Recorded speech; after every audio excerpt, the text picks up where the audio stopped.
So, welcome back. Now, can you guess what snake that is? Hiding right there. Ooh. Oh, there we go.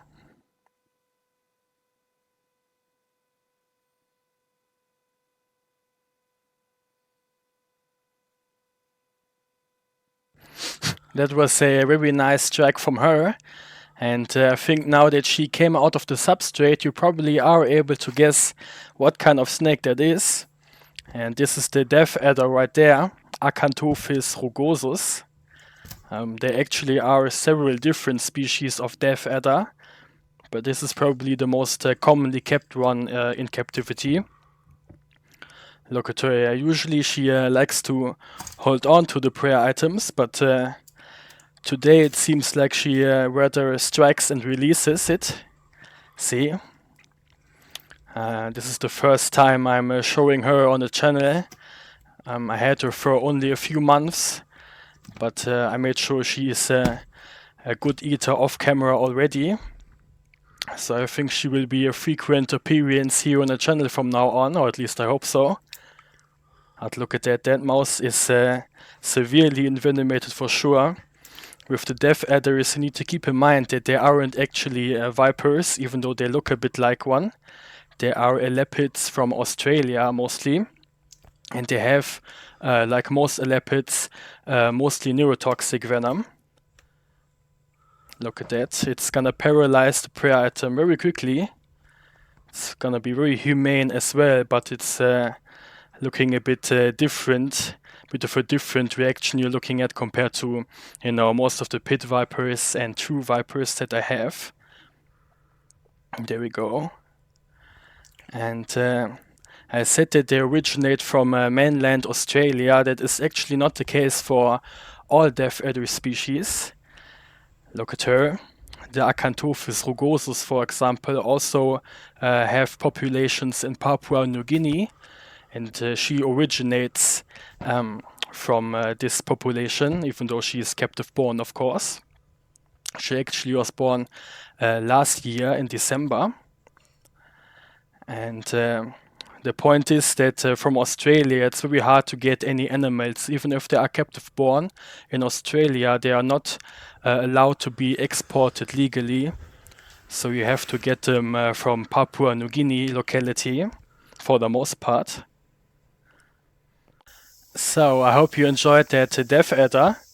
But now let's move on and feed some rattlesnakes. She struck at the mouse already.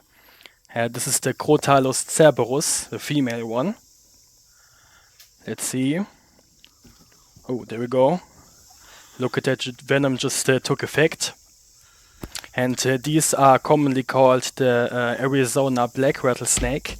Have to be one of my favorite rattlesnake species of all. And see, that mouse is done already. That's how fast that venom is gonna work. Like to see that. She is still very dark looking. The Crotalus cerberus are able to change their color actually, just like a chameleon. You're gonna see with the male specimen, which I'm gonna feed next up.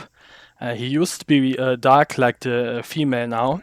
You can maybe look at all the videos of mine where I showed him already. But he actually changed his color a few days back, and now he's looking very bright. So I think you're gonna find that very interesting to see as well.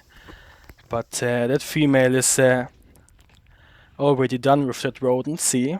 Just gonna put it right there. And now she can eat it nice and easy once that last bit of the twitching in that mouse is over. So let's move on to the male specimen of that species. So this is the male one. Now you probably see what I mean. Look how much brighter he is compared to the female. And again, he used to be much darker. The Crotalus cerberus are one of the few snakes that are able to change color somewhat quickly. And it's not actually fully understood why they are doing it. But he laid eyes on a mouse already. Let's see.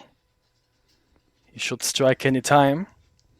Full focus right there. And boom.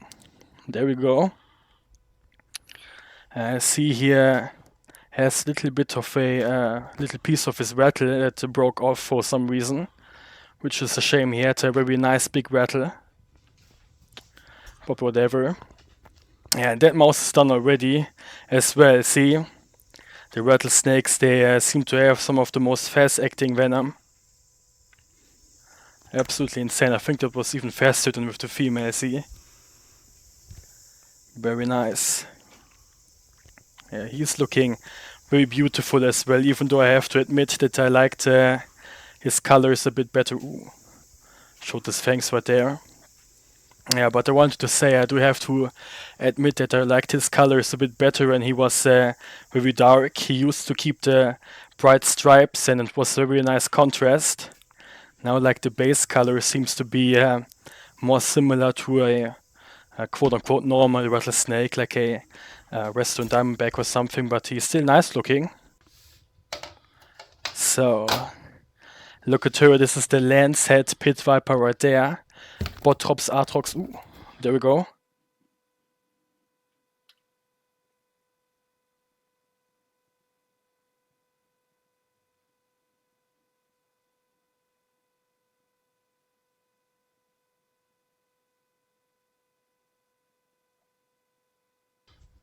Very nice. I think I'm gonna do a slow motion strike here with this one. It seems like she actually missed the first strike, which is very rare for her. If you know lancehead pit vipers, you know that they are some of the most precise venomous snakes. They are very precise and also have a huge strike range due to their agile nature. And that mouse isn't venomated and nagging the snake a bit. I need to make sure that she doesn't get too agitated and maybe have to interfere then. She's a bit crazy. That mouse is about to be done as well. In a few days, when she has swallowed that mouse and is ready to poop it out again, I can assure you it's gonna be a lot of fun getting her out and cleaning the cage. With her, the cleaning process is often a bit stressful, as there are somewhat aggressive snakes. You know, most snakes, they aren't aggressive in the slightest, venomous or not, they're just defensive at times. But they can be very nervous in particular, even though I have to admit that she's 100% worth it.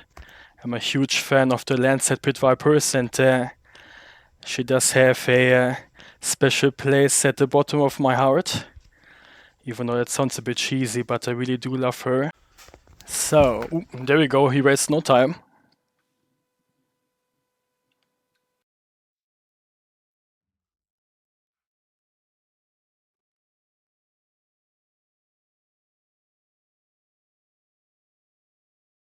I'm definitely gonna do a slow motion strike with that one. That was a crazy strike from the Crotalus ornatus, the black-tailed rattlesnake.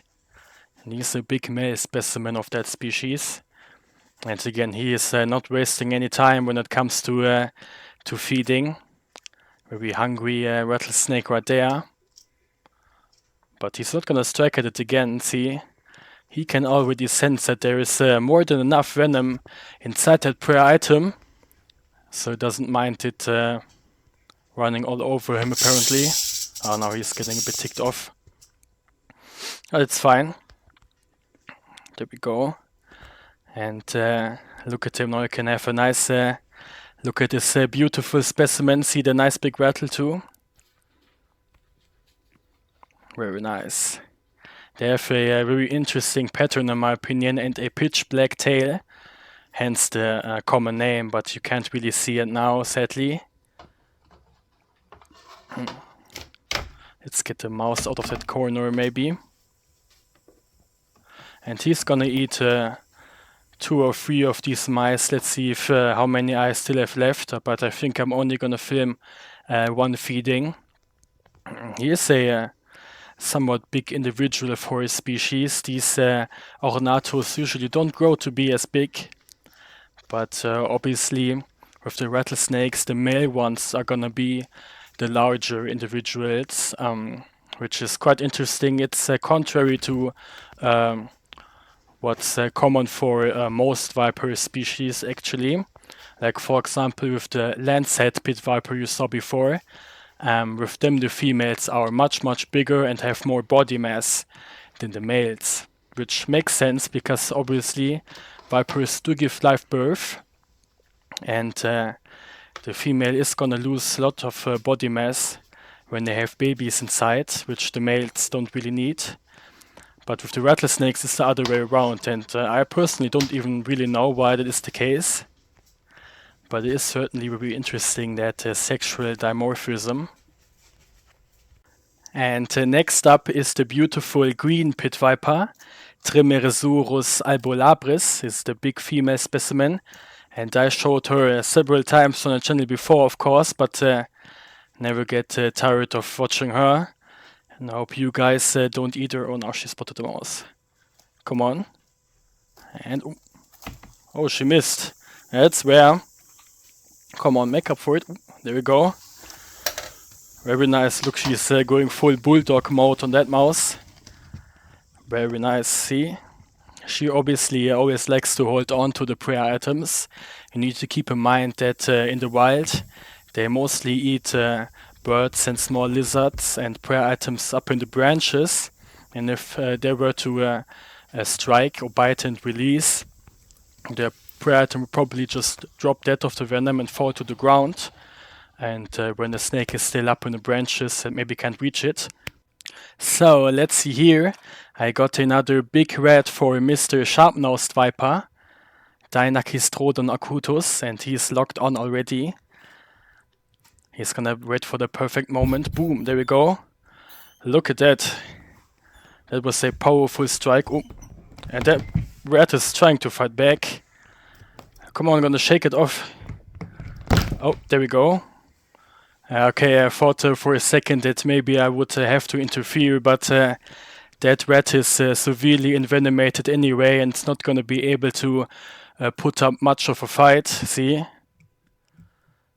There we go, and didn't injure him in any way either. If you look at the scales, it went for a bit of a rodeo right there, it seems though. So at least that rat did die in honor. See?